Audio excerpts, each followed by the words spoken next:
نحمده ونصلي ونسلم على رسوله الكريم أما بعد فأعوذ بالله من الشيطان الرجيم بسم الله الرحمن الرحيم شهر رمضان الذي أنزل فيه القرآن هدى للناس وبينات من الفرقان صدق الله العلي العظيم وصدق رسوله النبي الأمين الكريم الرؤوف الرحيم ونحن على ذلك لمن الشاهدين والشاكرين والحمد لله رب العالمين.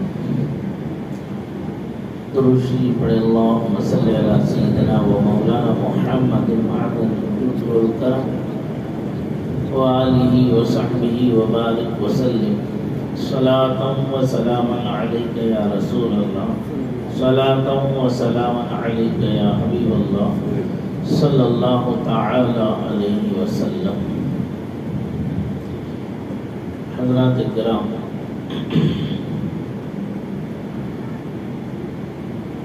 یہ ماہ خیر و برکت، ماہ خیر و برکت رمضان المبارک،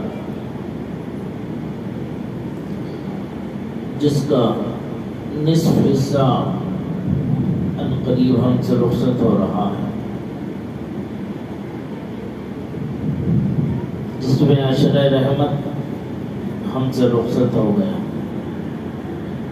اور یہ عشرہ مغفرت اس کا بھی کچھ حصہ ہم سے گزر چکا. اللہ تبارک و تعالی ہمیں اور آپ سب کو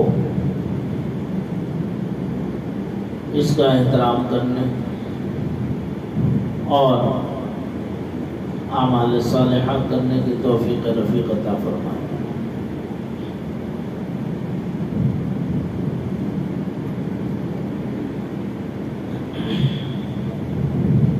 اس ماہ مبارک میں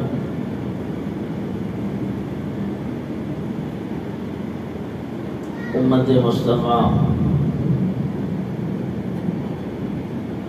بہت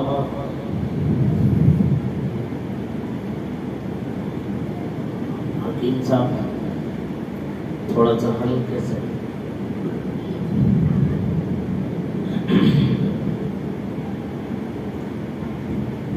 بہت نیکیاں کرنے کی طرف متوجہ رہتے ہیں اور اپنی بساط بھر کوشش بھی کرتے ہیں. اس کے باوجود بعض حضرات پھر بھی نعمتوں سے محروم رہتے ہیں. یہ اپنا اپنا نصیبہ ہے اور اپنا اپنا مقدر ہے، کس کو کیا ملا کس کو کیا ملا. یہ در کریم کی بات ہے. جس کے لیے اللہ تبارک و تعالی بھلائی کا ارادہ فرما لیتا ہے، اسے نیکیوں کا خوگر بنا دیتا ہے، اور جو اللہ تعالیٰ کے یہاں سے ہی محروم القسمت ہے، اسے لاکھ موقع ملے، لاکھ اسے آسانیاں ملے، پھر بھی وہ اللہ کی طرف رجوع نہیں کرتا. اس ماہ مبارک میں اللہ تعالیٰ نیکی کے ثواب کو 10 گناہ سے بڑھا کر 700 گناہ تک فرما دیتا. جو اس ماہ مبارک میں 1 روپیہ خرچ کرے گا، اللہ تعالیٰ اسے 700 روپے کا ثواب اپنے فضل سے اپنے کرم سے عطا فرمائے گا.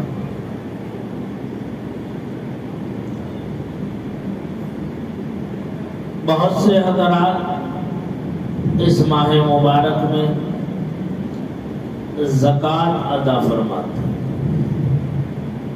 خاص کر سے زکوٰۃ اسی ماہ مبارک میں ادا کرتے ہیں. لوگ یہ سوچتے ہیں کہ زکوٰۃ جو ہے ہمیں صرف رمضان میں ہی ادا کرنا ہے، رمضان کے بعد نہیں، جبکہ ایسا نہیں ہے. جب آپ کے اوپر زکوٰۃ فرض ہو جائے، جب آپ صاحب نصاب ہو جائیں، آپ کے اوپر زکوٰۃ فرض ہو جائے، تو حولان حول گزرنے کے بعد اس کی ادائیگی واجب ہو جائے گی۔ اب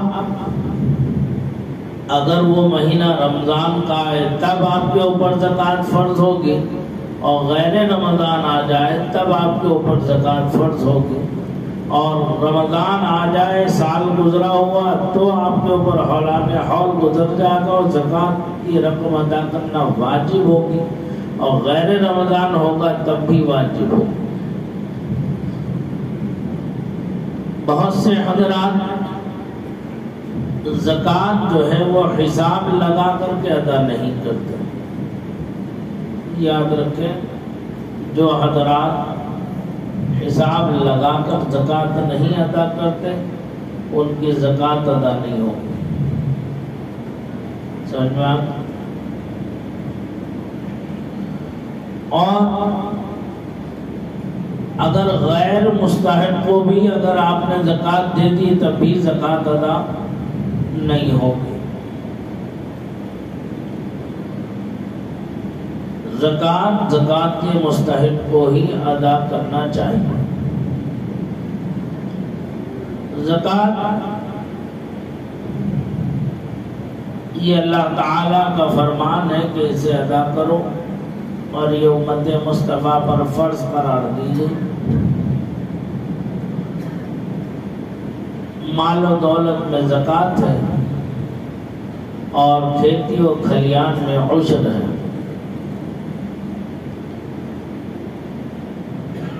اگر آسمان کے پانی سے اگر آپ نے کھیتی کی ہے تو اپنے مال کا 10واں حصہ آپ دیں گے، اور اگر آپ نے اپنی طرف سے پانی کا انتظام کر کے اسے سینچائی کی ہے اور سیراب کیا ہے تو مال کا 20واں حصہ آپ زکوٰۃ ادا کریں گے۔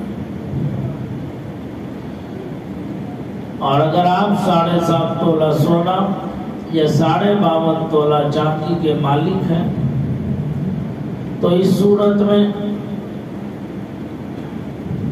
صاحب نصاب ہو گئے، تو اس وقت زکوٰۃ دینا آپ کے اوپر واجب ہوگا۔ زکوٰۃ فرض ہو جائے گی جب اتنی مقدار کا مال ہوگا، حولان حول گزرنے کے بعد زکوٰۃ واجب ہو جائے گی ادا کرنا۔ 7.5 تولہ سونا نہیں ہے، کم ہے، چاندی کا ایک چھلا بھی اگر آپ کے پاس ہے تو چاندی کی مقدار کے مطابق آپ کو زکوٰۃ ادا کرنا واجب ہوگا۔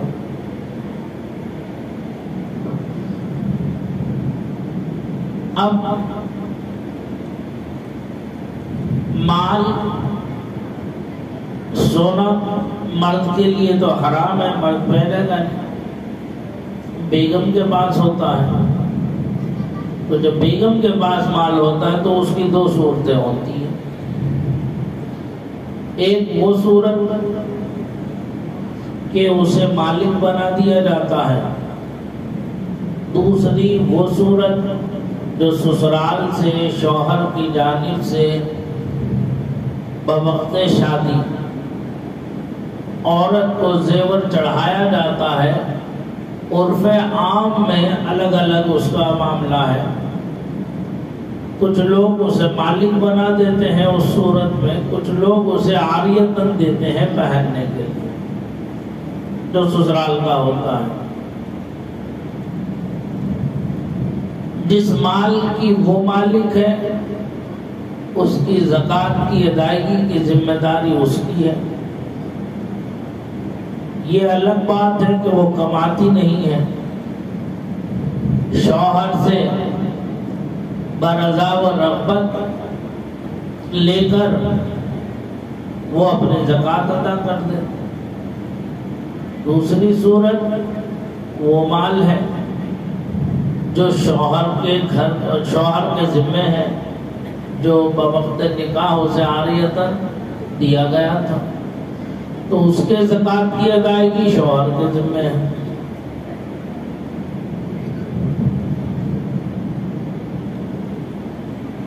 مسئلہ صاف ہو گیا، کلیئر ہو گیا؟ اب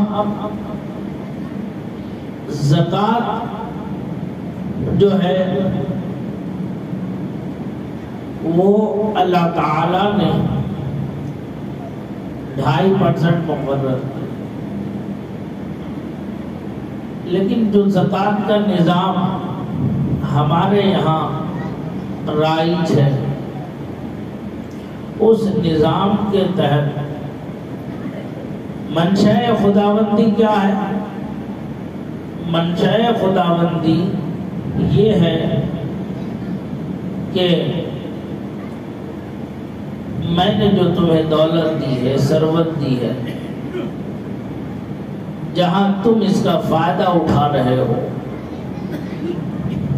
بحیثیت مومن، بحیثیت مسلم، تمہارا اپنے مسلمان بھائیوں پر بھی کچھ حق ہے، جسے کہتے ہیں بندے پر 2 حق ہیں، ایک اللہ کا حق اور ایک اس کے بندوں کا حق۔ اس کے بندوں کے حق میں سے ہے کہ ایک دوسرے کی بھلائی چاہنا، ایک دوسرے سے الفت و محبت کرنا۔ سرکار نے فرمایا مسلمان وہ ہے جو چیز اپنے لیے پسند کرے وہ اپنے بھائی کے لیے بھی پسند کرے۔ حق اخوت یہ ہے کہ ہمارا بھائی بھی خوشحال رہے اور ہم بھی خوشحال رہیں۔ اب اس کے لیے انسانوں کی 3 کیٹیگریاں ہیں، ایک سب سے اعلیٰ، ایک ادنا اور ایک بالکل اسفل، نچلی، جسے میڈل کلاس کہتے ہیں۔ ان میں بہت سے ایسے غریب، یتیم، مسکین، محتاج اور بیوہ ہیں، لائق امداد ہیں۔ تو اللہ تعالیٰ نے اپنے حبیب کی امت کو فرمایا کہ تم میرے دیے سے 2.5% نکالو زکوٰۃ، یعنی 100 روپے میں 2.5 روپے تم نکالو۔ 100 روپے میں 2.5 روپے نکال کر تم اپنے بھائی کی مدد کرو۔ کاش، کیوں مدد کرو؟ اس لیے کہ وہ بھی عید میں تمہارے ساتھ شریک ہو جائے، وہ بھی خوشیوں میں تمہارے ساتھ شریک ہو جائے۔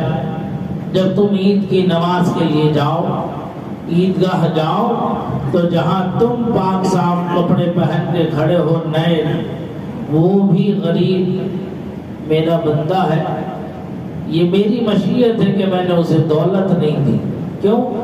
اللہ تعالیٰ کبھی دولت دے کر کے آزماتا ہے اپنے بندوں کو، اور کبھی دولت لے کر کے آزماتا ہے، کبھی خوشحالی دے کر کے آزماتا ہے اور کبھی تنگی دے کر کے آزماتا ہے۔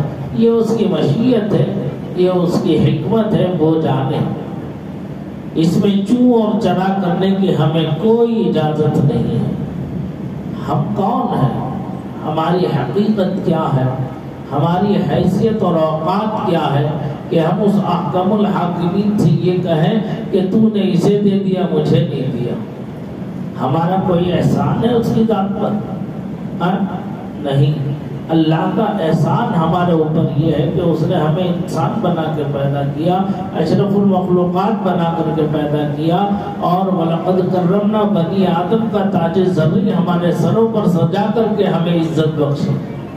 وہ چاہتا تو ہمیں چرندے، پرندے، درندے، جانور بنا دیتا، حیوانات اور نباتات، پیڑ پودے بنا دیتا، پتھر بنا دیتا۔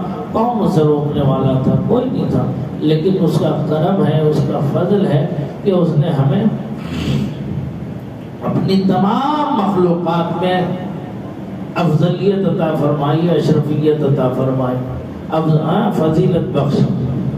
جتنا ہم اس کے لیے سجدے شکر بجا لائیں کم ہے، اور اس میں بھی کیا یہ کم ہے کہ ہمیں امت مصطفیٰ جان رحمت میں پیدا فرمایا اور اس امت کو تمام امتوں سے افضل قرار دیا گیا، پھر بھی ہم ان انعامات اور ان احسانات کا ہم کیا جو ہے شکر ادا کر رہے ہیں، یہ ہمیں سوچنا چاہیے، ہے نا؟ تو وہ اس کی مشیت تو یہ ہے، کیوں؟ اس لیے کہ جب آدمی محتاج ہوگا، مجبور اور لاچار ہوگا، اور تم ٹھاٹ باٹ میں رہو گے اور اس کی مدد نہیں کرو گے، تو اس کی جو نظر اٹھے گی نا، اس کی جو نظر اٹھے گی وہ نظر حسد اٹھے گی، اس کی جو نظر اٹھے گی تمہاری طرف وہ نظر حسد، یعنی حسد کی نظر ہوگی، وہ حسد بھری نظر سے تمہیں دیکھے گا، اور حسد کرنا جائز نہیں، حسد کرنا جائز نہیں ہے۔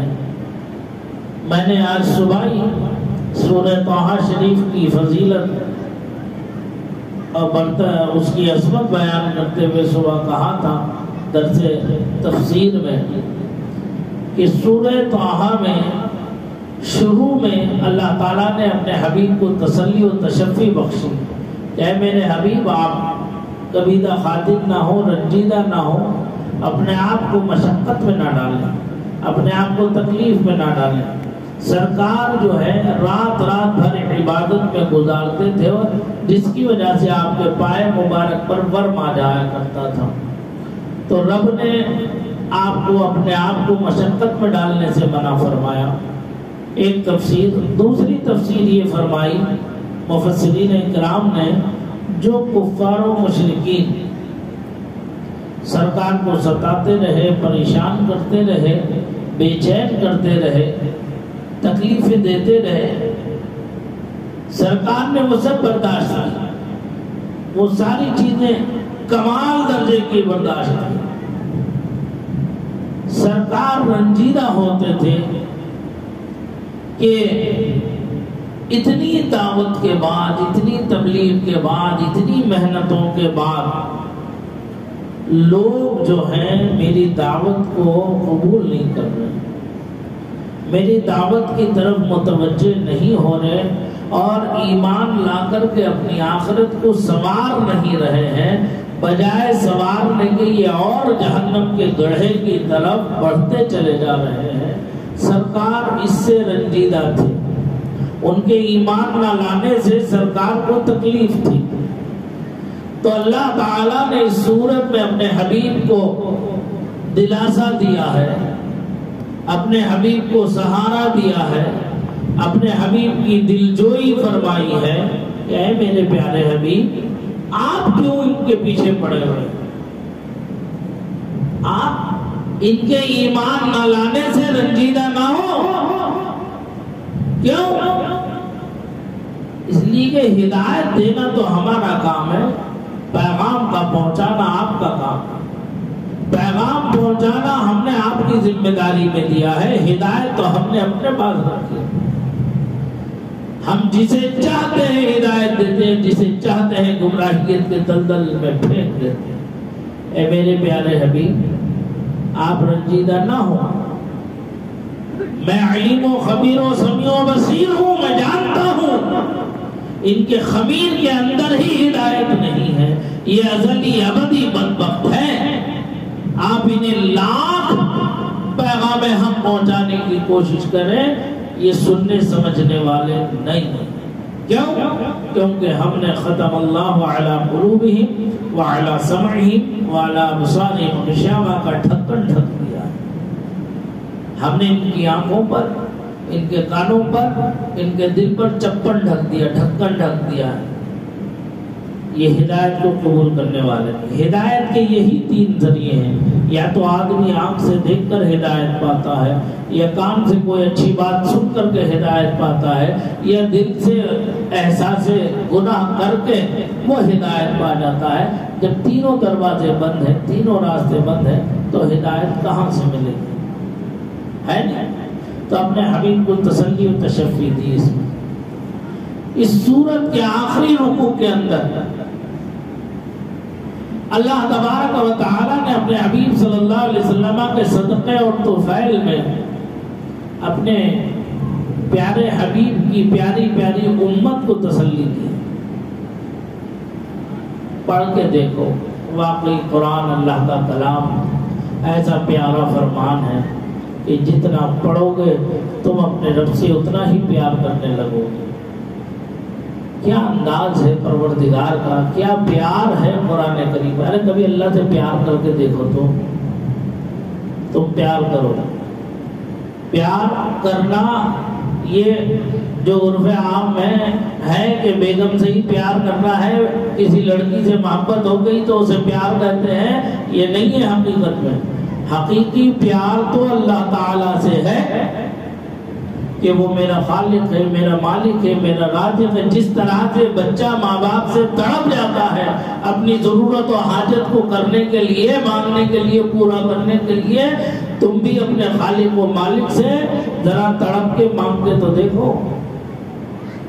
کہو تو صحیح، یا اللہ کیا میں تیرا بندہ نہیں؟ تو میرا خالق نہیں؟ تو میرا معبود نہیں؟ تو میرا پالنہار نہیں؟ تو میری مدد کرنے والا نہیں؟ اگر تو نہیں ہے تو ذرا مجھے یہ تو بتا دے، میں کس کے دروازے پر جاؤں، کہاں جاؤں اپنی حاجتوں کو پورا کرنے کے لیے، اپنی ضرورتوں کو پورا کرنے کے لیے؟ کیا تیری غیرت اس بات کو گواہ دے گی کہ میں تیرے علاوہ کسی دوسرے کے دروازے پر جاؤں اور وہاں میں بھیک مانگوں؟ جبکہ حقیقت میں تو نے مجھے پیدا کیا ہے، تو نے مجھے عزت بخشی ہے، تو نے مجھے جو ہے وجود بخشا ہے، اور تو نے مجھے زندگی کا ساز و سامان دیا ہے، وعدہ فرمایا کہ مزید اور بھی دے گا، دنیا میں بھی دے گا اور آخرت میں بھی دے گا۔ اگر تو نے وعدہ فرمایا تو تیرا وعدہ سچا ہے۔ ان اللہ لا یخلف المیعاد، اللہ وعدہ خلاف نہیں۔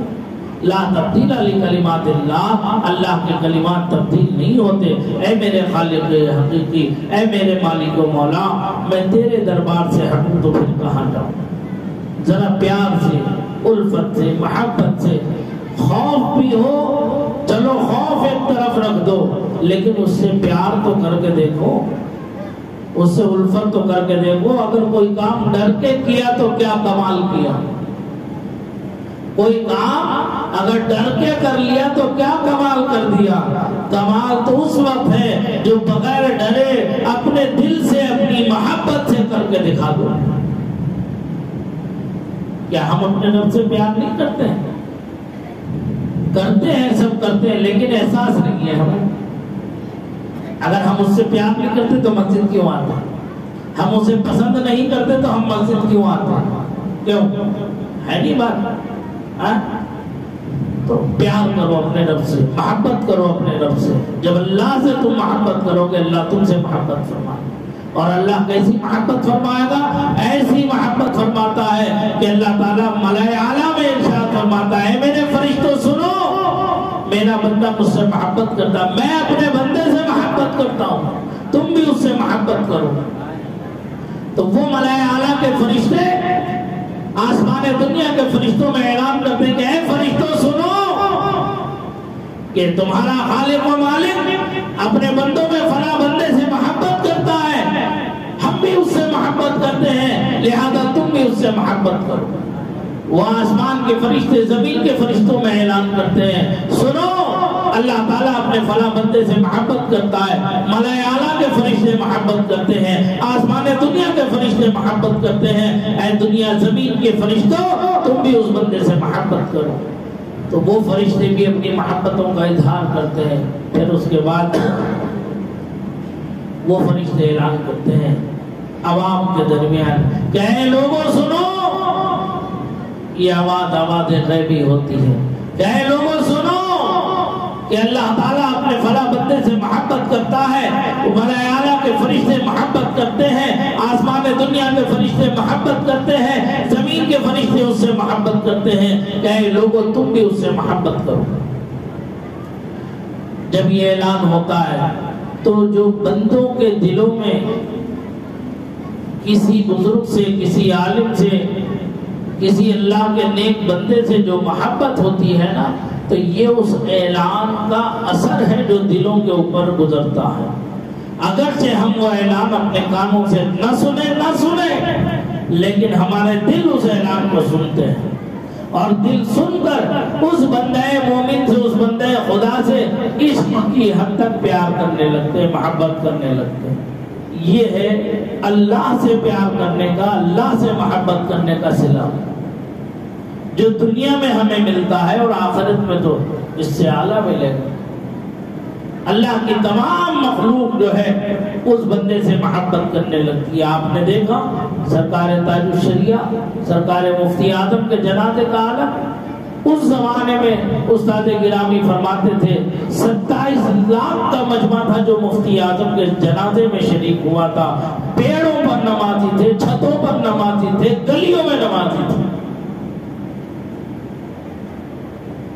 غیر مسلموں نے وہاں کے اپنے مکانات کھول دیے، چھت کھول دیے، گھر کھول دیے تھے۔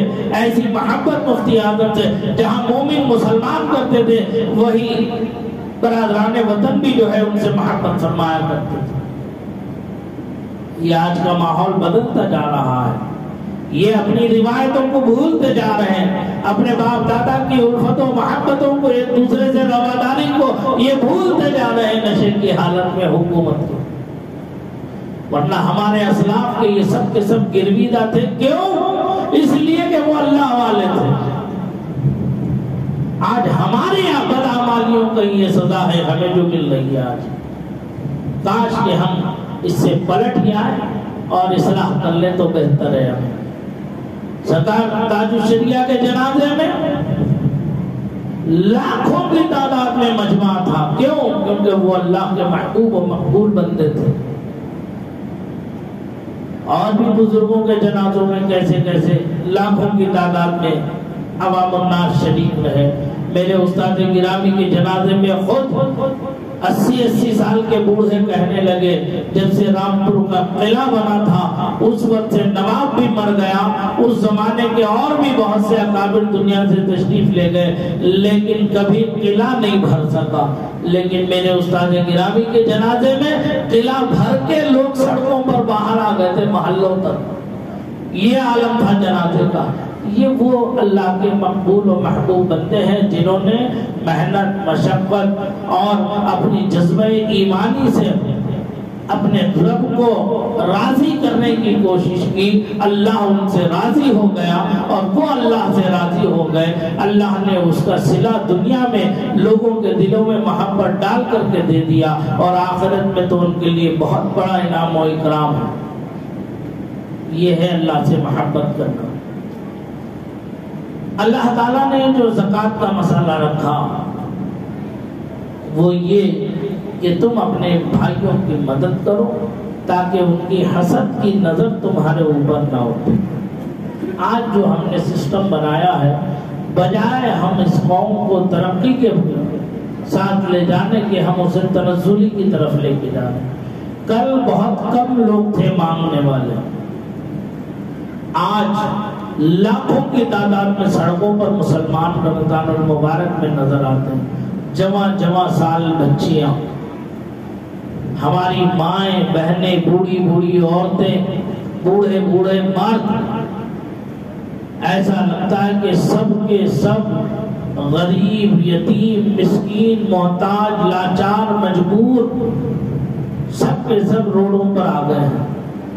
اس سے مسلمانوں کی غربت کا عالم پتہ چلتا ہے، بے سر و سامانی کا معاملہ پتہ چلتا ہے۔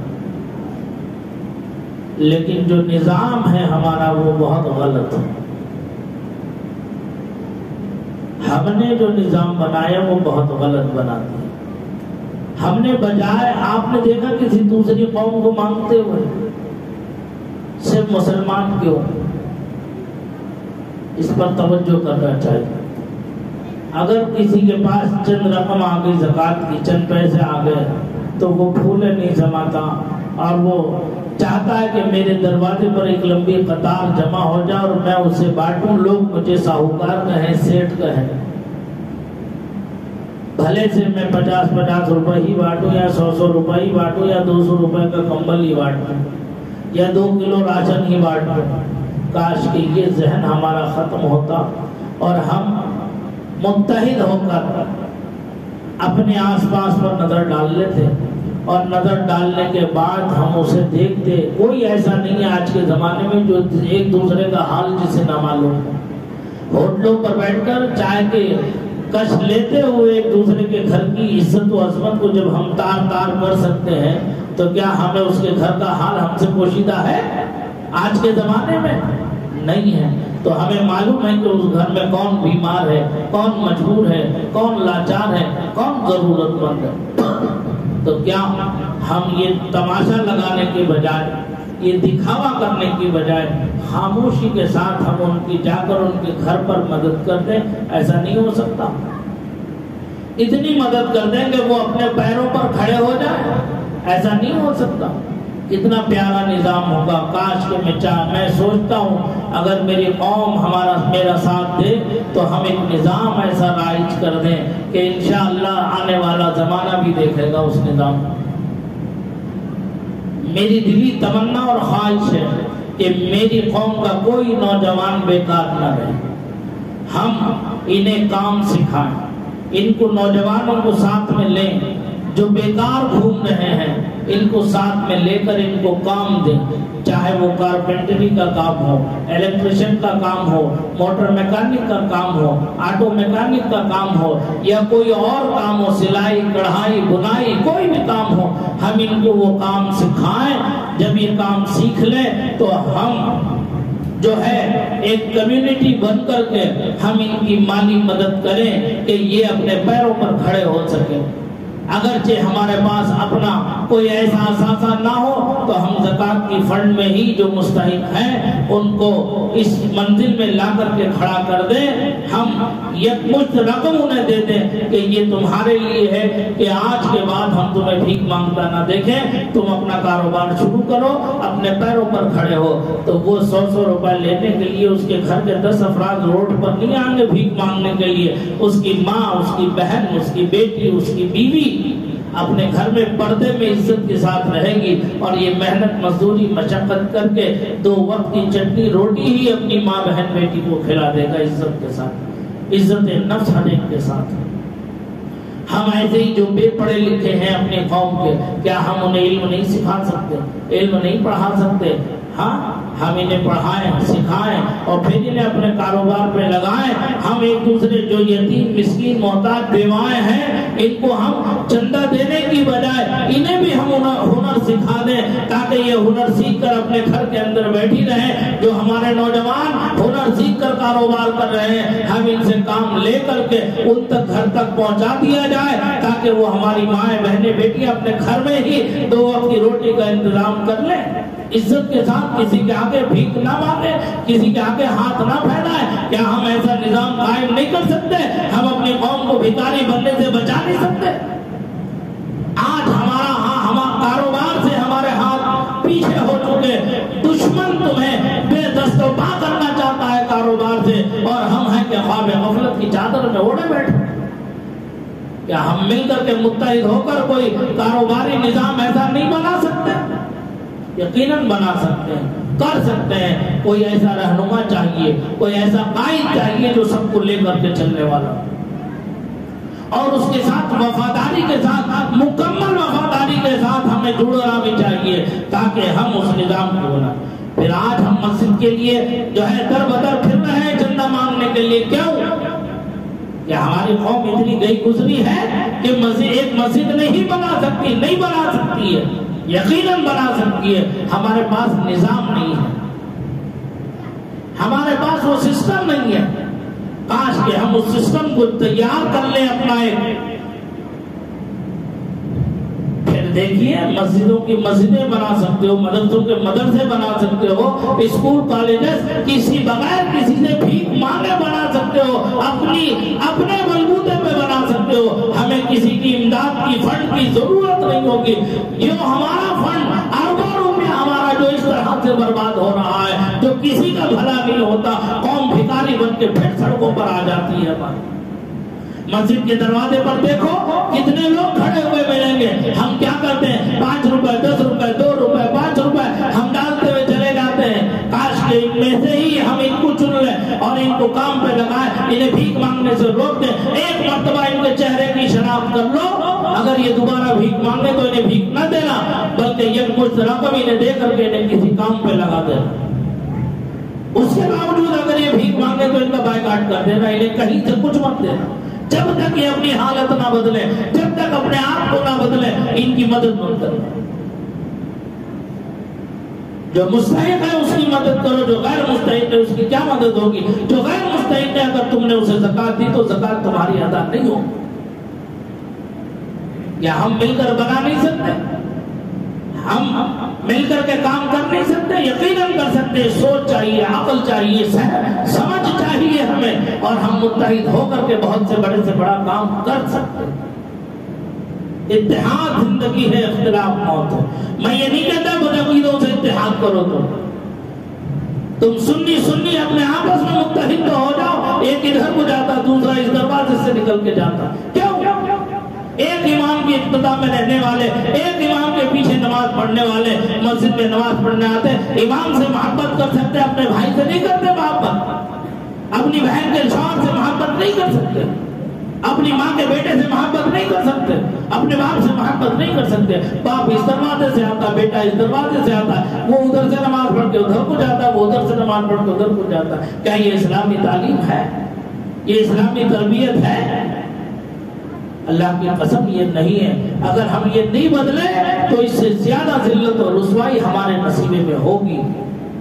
ابتدا میں میری طبیعت اجازت نہیں دے رہی تھی کہ میں کچھ کہہ سکوں آپ سے. سمجھ لو, ایک نظام بناؤ, نوجوان پڑھو, کاروبار بھی کرو, کام بھی کرو. آج کے زمانے میں صرف کوئی ایک ہنر کام آنے والا نہیں ہے تمہیں. 1 سے 2 4 ہنر اگر تمہارے ہاتھ میں نہیں ہے تو آنے والی زندگی میں تم اپنی زندگی گزارنا دشوار کر لو گے اپنے لیے. اس لیے کسی ایک کام کے پیچھے نہ پڑو. ہر کام میں جو آسانی سے تم سیکھ سکتے ہو, تم سمجھ سکتے ہو, جو وقت کی ضرورت ہے, وقت کا تقاضا ہے, اس کام کو سیکھو, آگے بڑھو, اپنے پیروں پر کھڑے رہو, اپنے گھر والوں کی عزت رکھو, اپنے ماں باپ کی عزت و عظمت رکھو, اور اپنے معاشرے کی کا بھی خیال رکھو. جو اللہ نے تمہیں دیا ہے اس کے دیے سے اس کے بندوں کی مدد کرو. آس پڑوسیوں کا خیال رکھو, گھر کے خاندان میں اپنی ماں بہن بیٹیوں کی عزتوں کا خیال رکھو. جن سے یاد رکھو ایک اصل اصول, جن سے ہو اور جو تم سے ہیں انہیں زکات نہیں دے سکتے.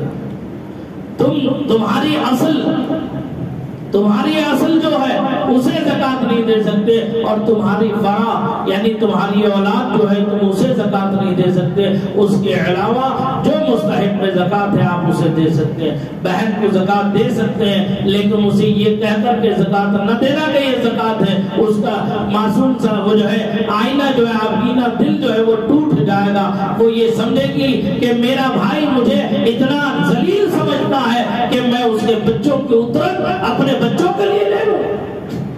نہیں, ہر ایک شرافت نفس رکھتا ہے.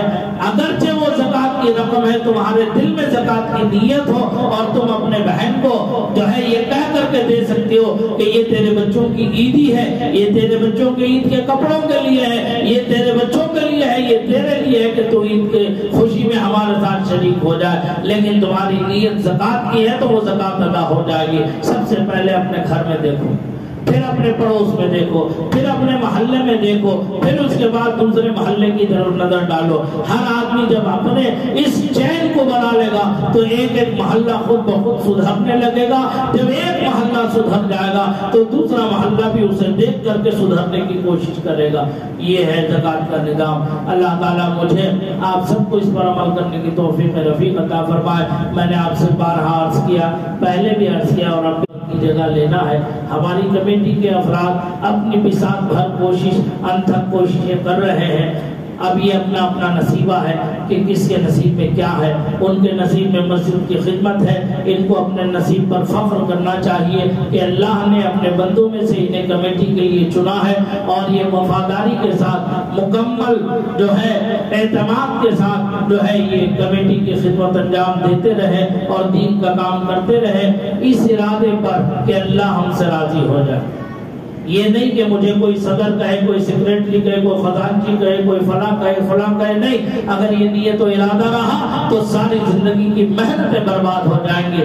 یہ ارادہ ہو کہ میرا رب مجھ سے راضی ہو, یہ میرے رب کا گھر ہے, اللہ کے گھر سے پیار کرو. قسم اس رب ذوالجلال کی مسجد غوث اعظم سے مجھے دلی محبت ہے, دلی پیار ہے. اس سے مجھے سمجھ میں آ رہی بات, میں اس سے اپنے وجود سے بڑھ کر پیار کرتا ہوں. اس مسجد سے میں, مسجدیں تو سب اللہ کی ہیں لیکن اس مسجد سے مجھے خاص لگاؤ اور خاص پیار ہے. تو اس سے محبت کرتے ہوئے اگر ہم نے سب نے مل کر کے دین کا کام کیا تو اللہ بھی ہم سے راضی ہوگا, اس کا رسول بھی ہم سے راضی ہوگا.